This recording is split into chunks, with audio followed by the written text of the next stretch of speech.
What's up, everybody? SlamZoneSports here with a review for Monday Night Raw, March 20th, 2023. I am your host, Fatal Streams, and we are kicking off tonight with Kevin Owens and Sami Zayn as the show opener. They are in the ring and they are talking about how it is great to be back together. Their careers have always matched up better together, whether they have been enemies or friends or chasing single titles or tag team titles. They've always been parallel with each other. And it's better to do it together than apart. So as they're talking about that and they're planning out their WrestleMania matches for the upcoming WrestleMania for April 1st and 2nd, they are interrupted by the Usos, who then Jay grabs the mic and he calls out Sami for being a backstabber. And then Sami turns around and calls him out for having the dream of being the one to stab Roman in the back. Then after they go back and forth a little bit, Kevin grabs the mic and he challenges the Usos for the undisputed tag team titles at WrestleMania. The Usos gladly accept that challenge. There's a brawl that breaks out on outside of the ring. And as Roman Reigns shows up in the building, the Usos back off and they are heading backstage to greet the Tribal Chief. Moving on into match 1, we have Austin Theory versus Montez Ford. And honestly, this is great booking on behalf of WWE and Monday Night Raw. Whoever booked this match had a really good idea in mind. This showcases both of them in a really good fashion. Not only does this make Austin Theory look strong going into WrestleMania, but we also have Montez Ford, who looks really great in singles competition and needs a little bit more of a singles push going forward. And this just showcases his singles skills just even more. So I definitely agree with this booking. This was a great match to start off with. It was very exciting, very fast paced to start. Back and forth where it needed to be. The crowd seemed to be behind Montez Ford as a singles competitor, and they seem to hate Austin Theory as a heel going into WrestleMania. So that is really good. It's really good on behalf of WWE. I really applaud them on this one. Pats on the back for whoever booked this match. Now while this match was back and forth, we did have Austin Theory pick up the W. And it just makes him look strong going into facing the 16-time world champion John Cena, because you have to book Austin Theory strong, otherwise this just looks stupid if Austin Theory wins. So Austin Theory hits the A-Town down, takes the match. Now after the match we have a post-match promo by Austin Theory. He states how Montez Ford didn't believe in him, now he does. Then states that John Cena doesn't believe in him, but soon will, and takes a point up at the WrestleMania sign, signaling that he feels like he's going to win. Let us know in the comments if you think he stands a chance against the 16-time champ.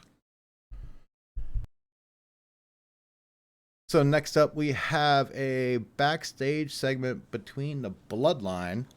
The Usos meet up with Roman Reigns backstage. Jimmy Uso explains to Roman that nothing hurts him more than having Sami Zayn turn his back on them, and assures the Tribal Chief that this is going to be done as of WrestleMania. They are going to seal this. They are going to get them out of here. And Roman seems to be okay with that, and then he dismisses everyone in the room with him, except for Jey Uso. Now, when we get back from commercial break, we see Roman Reigns and Jey Uso in the room together, and Roman proceeds to question Jey. Roman wants to know where he's been, why he hasn't been answering any calls, why he hasn't even been answering his brother's phone calls, and wants to know if he's still Bloodline strong. Wants to know if he's even still a part of the Bloodline, because he just showed back up and started making decisions and started doing all this stuff. And for the longest time, Roman's like, I don't know. I don't know if you're with us. I don't know if you're against us. So Jey tries to reassure him that Yes, he is with them. He is bloodline strong. And then Paul Heyman comes back in, sits with Roman. Roman dismisses Jay, says that's all we needed to hear. Now, when Paul Heyman gets back in the room and sits down with him, he says, "Did you get the answer you needed?" And Roman said, "Yeah." And that's that. So, match 2, we have. This is kind of a squasher. So, we got Almost with MVP versus Mustafa Ali. Now, ahead of this match, we're still promoting the Brock Lesnar versus Almost at WrestleMania 39. So, as of right now, as of this recording, I do believe that match is still on for WrestleMania. Now, do I feel like that's the best choice? No, not really. Maybe Brock Lesnar decided he's not going to use that as his retirement. Maybe he's going to retire at Survivor Series or SummerSlam or something like that. But yeah, apparently we're still going with this match. Maybe it's of lack of better opponents. This match lasts all of 3 minutes. You know, Almost starts out of the gate really strong, just bulldozes over Ali, stands there for like 90 seconds and taunts and shows off his size to the audience, picks up Ali off the ground, hoists him up, slams him to the mat. It's over. Almost is the winner. And that's that. Next up, we have a backstage segment with Logan Paul heading to the ring, and he shuts down The Miz immediately. And it's pretty funny. Logan Paul comes out to the ring. He is getting ready to host his in-ring show of Impulsive. Great. Just another thing we need on Monday Night Raw, right? Another TV show within a TV show. Great. You know, great segment. Not really. I don't agree. I don't really like it. But in true heel fashion, he starts off his promo, which is what I'm going to call it, because there was no guests. I don't really call this a TV show within a show within a show within a show.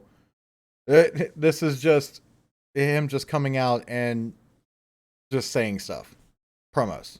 That's it. With a little bit of, I don't know, fun stuff in the ring, I guess. So he starts off his promo by saying he loves the business, but the fans just don't love him. They don't want him there. He says he doesn't care. He's there to make money. It doesn't matter. He's here to put asses in seats and sell tickets. And that's what he does best. And he doesn't matter who likes it and who doesn't like it. It's just what he does best. So, I mean, if that's what you're going for, you know, if that's your thing, it's a good heel. It's a good heel mark. You know, it's a good heel promo going in to WrestleMania with his match with Seth Rollins. But then we got Seth Rollins in a production truck. He cuts Logan's mic. He is wearing cheetah print pajamas. And I'm just going to say, look, Seth Rollins, if he's been given like some kind of creative control or something, or whoever is writing his stuff is just, this person's a genius. Okay, this is the perfect character for Seth Rollins. He is playing it absolutely amazing. I'm super invested in it. It's hilarious. He's great in the ring. You know, I'm ready to see Seth Rollins do something more. You know, maybe hold another singles title if that's what he wants to do. But it was great. It was great. Seth wastes no time though after he gets to the ring, after all the playing and all the this and that, you know, he attacks Logan Paul and he gets on him right then, right there. But as you know, the WWE refs and stuff are trying to separate it and everything, he's got Logan on the table. He tries to hit him with a frog splash. Referees intervene, and you know, Seth ends up missing. Logan Paul gets up, knocks him out again. So there's your ending, you know, scene to that.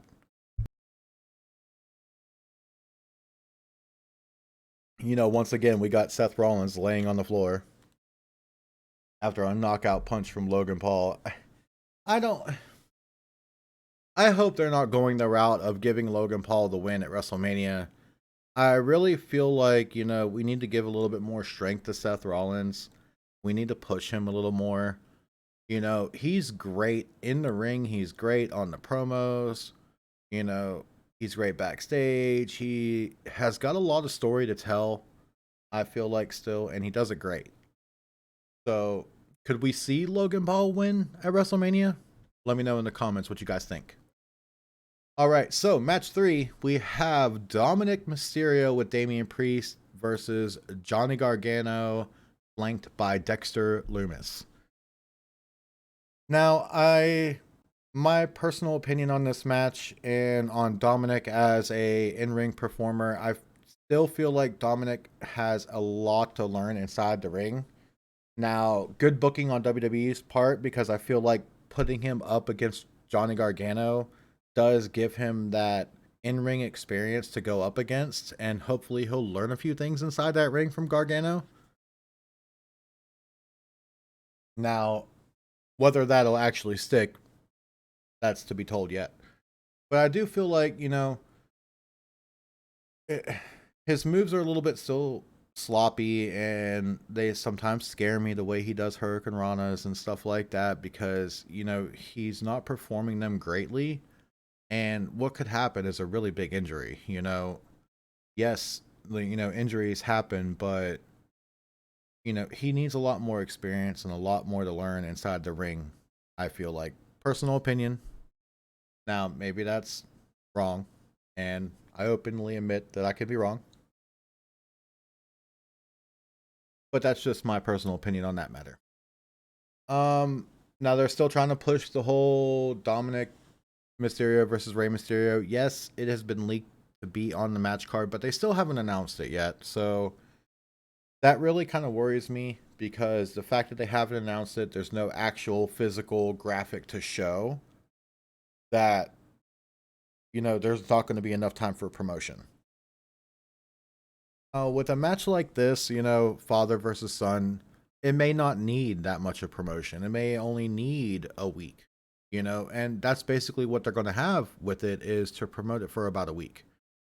Because from what it looks like, you know, they're waiting until Friday to announce this match, because Friday is Las Vegas. That's their hometown. That's where they're living at right now, anyway. And the whole family is rumored to be in attendance. And Dominic Mysterio is supposed to approach his mom and get the permission to face his dad at WrestleMania, and make his dad go face him at WrestleMania. So we'll see where that goes. That may add to the story a little bit, and may add to the fact that we don't need any real promotion for this other than what we've already had. Because you can see the promos that we've already had between the two of them as promotion for this match. Because during every promo, Dominic has pushed the issue of, hey, I want this match. Hey, you need to fight me. Hey, you're a bad dad. You're this or that. Now, personal opinion, I do feel like this is still kind of very not tasteful. Yes, it's a great way to push Dominic Mysterio as a heel right off the bat and have the fans really hating him. But what I worry about with this is not only the fact is it distasteful, is it going to bring him hate outside the ring? You know, are people going to believe that he's really just like this? Because some people still believe that these promos are real and this stuff is, you know, actuality, and like these people actually hate each other. But aside from that, I mean, even in the ring and characters, you know, what happens when they try to turn him face later? Are the fans going to stand behind him, knowing that, you know, he was this dirtbag to his dad? You know, because that's what everybody's going to remember him for now. You know, the dirtbag that, you know, tried to pick a fight with his own father, the legend, and called his little girlfriend mommy, or I don't know what she is. I have no idea. Rhea Ripley. Yeah, so who knows? Who knows where they're going with that? It's definitely an effective way to get the fans to hate him. I do hope that this match actually does happen. I think it'll be good. I think it'll be a good match. I think it's about time for Rey Mysterio to kick his son's ass. You know? So I'm definitely all for that. All right, so the next segment we have Roman Reigns in the picture. We got a backstage segment with the Bloodline. He's giving the Usos the night off to indulge and congratulates them on their hard work and dismisses them for the night, which is kind of weird because, he's got a segment later on tonight out in the ring, and you would think he would want the entire Bloodline together. Well, as they're walking away, Solo's going with them and this and that because, they're figuring it's just going to be him and Paul. All right, cool. So we're going to go and chill. So Roman stops Solo, keeps him back, and says, hey, well, we're going to have a talk first with the tribal chief before you leave. So that tells me he's not going to leave. He's definitely not leaving. And then we're moving on to another backstage promo by Edge. And he is all candle lit in darkness. He reminds the fans and Finn Balor that he is a very dark individual and he needs to not be mistaken for somebody that knows all about his demons. He lets them know that he is willing to become the devil himself to overcome Balor and the Judgment Day. This is a great promo by Edge. As always, creatively, this is going to be a great hybrid of cinematic and action style of a Hell in a Cell match that I feel like we haven't seen in a while. I feel like you could kind of compare this to the Undertaker McFoley Hell in a Cell match from back in the day. I think it's going to be that kind of style match. I think it's going to be back and forth. I think it's going to be very brutal. And I think it's going to be a lot of fun to watch. So, we here at SlamZoneSports, we are very excited to watch this match. Let us know in the comments if you're excited as well. So next up, we have an in-ring promo by Rhea Ripley. She responds to Flair's statements on how Rhea needs a win and almost has to have the win to be the champion, to be relevant. Rhea explains that she is not living in the past anymore, however, looking toward the future instead, and demands respect from Charlotte Flair and wants Charlotte Flair to stop living in the past so much. So I do feel like this is a great promo by Rhea Ripley. Good way for WWE to promote this match a little bit better. Then we have an impromptu match with Rhea Ripley and Bayley. We got Rhea Ripley showcasing her dominance in the ring as always. She definitely showing that she deserves to be in this match with Charlotte Flair at WrestleMania. Rhea Ripley has been a dominating force aside from maybe, putting her with the wrong group, I think. Yes, it's good, but it's not great. It's a good story, but it's not a great story. And I feel like, even putting Rhea Ripley by herself in this situation would have been even better. Not putting her with the Judgment Day in this situation particularly. But great promo overall, and I think it was good. And great match overall. The fans seem to be behind the match and behind, Rhea Ripley and her push going towards WrestleMania against Charlotte Flair for the title. Midway through the match, we have, a little bit of shenanigans from Damage Control against Rhea Ripley, trying to get involved here and there. And you have Becky Lynch, Lita, and Trish come out, to ringside and ensure there's no more shenanigans that go on. Match continues to go on back and forth, and Rhea Ripley still picks up the win and looking very strong for WrestleMania.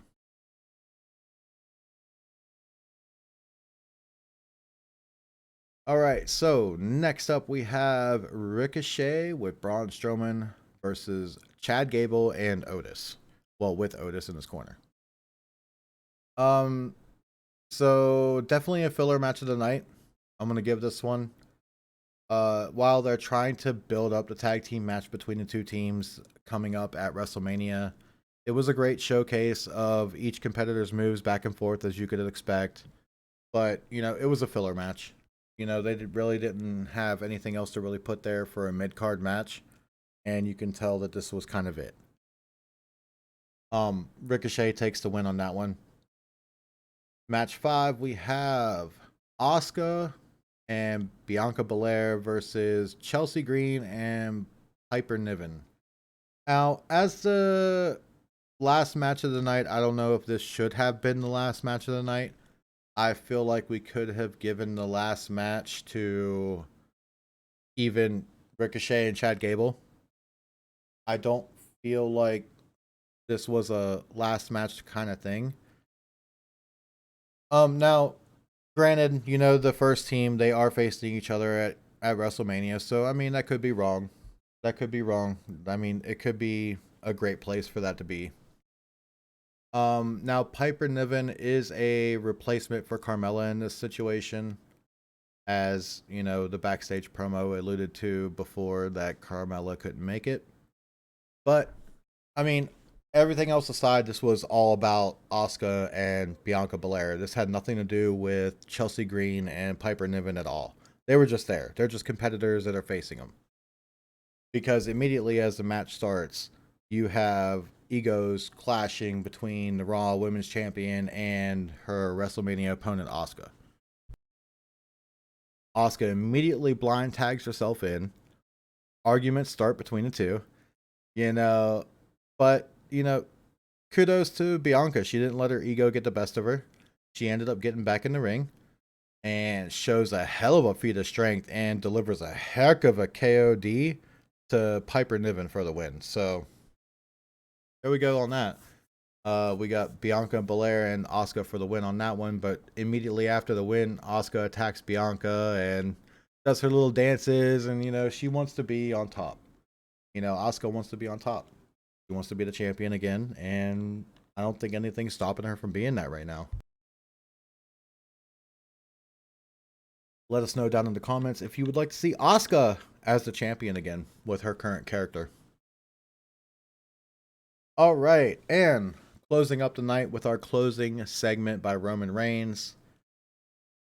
We got Roman Reigns entering the ring, flanked by Solo Sikoa and Paul Heyman.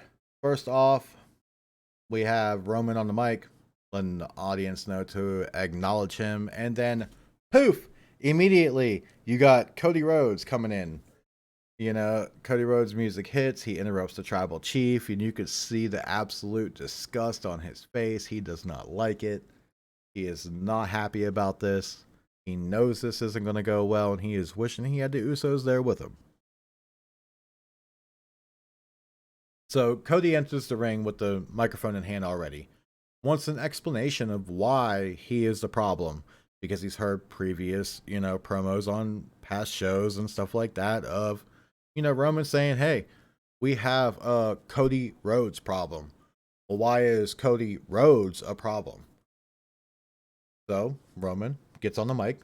He shoots how, Cody's not really a problem per se, as much as he is just an annoyance for the tribal chief.